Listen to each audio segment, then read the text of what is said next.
तर अमेरिकेचे राष्ट्राध्यक्ष डोनाल्ड ट्रम्प यांनी दिलेली मुदत संपायला अवघा 1 तास शिल्लक होता आणि असं असताना दोन्ही देशांमध्ये 2 आठवड्यांच्या युद्धविरामावरती एकमत झालेलं आहे। या तणावपूर्ण परिस्थितीमध्ये इराणनं होर्मुझची सामुद्रधुनी तात्पुरती खुली करायला संमती देखील दिलेली आहे।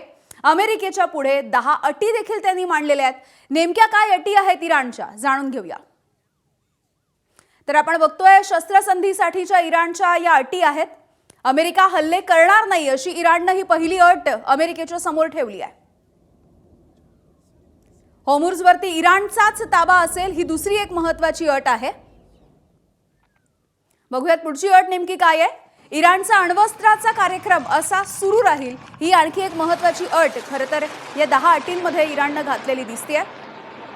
सोबतच इराणवरचे सगळे प्राथमिक निर्बंध जे अमेरिका वारंवार बोलून दाखवते हे सगळे हटवले जाणार आहेत या अटींच्या माध्यमातून। पुढे बघूयात इराणवरचे दुसऱ्या स्तरावरचे निर्बंध देखील हटवण्यात आलेले आहेत आणि हे हटवले जावेत असा उल्लेखच या 10 अटींमध्ये करण्यात आलेला आहे। सोबतच सुरक्षा परिषदेमधील जो ठराव आहे तो संपुष्टात आणावा असाही उल्लेख या अटींमध्ये करण्यात आला आहे। सोबतच IAEA बोर्ड यांनी घेतलेला जो ठराव आहे हा देखील संपुष्टात आणावा अशी अट इराणनं या अमेरिकेच्या 10 अटी ज्या समोर ठेवल्यात त्याच्यामधून घातलेली आहे।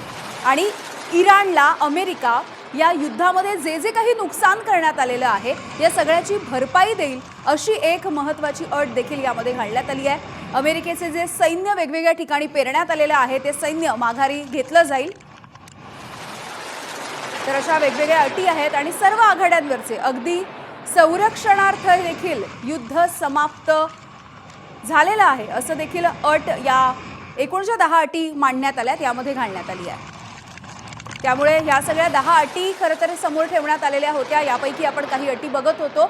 दरम्यान या शस्त्रसंधीवरती वेगवेगळ्या तज्ञांचं नेमकं काय मत आहे, नेमकं काय विश्लेषण केलंय त्यांनी बघूया। 2 आठवड्यांसाठी अमेरिका आणि इराण एकमेकांच्या विरुद्ध आक्रमक भूमिका घेणार नाही अशी जरी त्यांनी विधानं केलेली असली, अशा प्रकारची जरी घोषणा झालेली असली तरी सुद्धा हे कंडिशनल सीज फायर आहे। म्हणजेच डोनाल्ड ट्रम्प यांनी स्पष्टपणे सांगितलेलं आहे की जर संपूर्णतः खुली होर्मुझची सामुद्रधुनी करण्यासाठी इराणनं पुढाकार घेतला तरच ही शस्त्रसंधी लागू राहील। म्हणजेच येणाऱ्या काळामध्ये जर अमेरिकेला इराण विरुद्ध आक्रमकता वाढवायची असेल तर डोनाल्ड ट्रम्प विधान करतील की होर्मुझची सामुद्रधुनी ही संपूर्णतः इराणनं खुली केली नाही आणि म्हणून आम्ही इराण विरुद्ध अशा प्रकारे आक्रमकता दाखवतोय किंवा अशा प्रकारे हल्ले करतोय। एबीपी माझा, उघडा डोळे बघा नीट।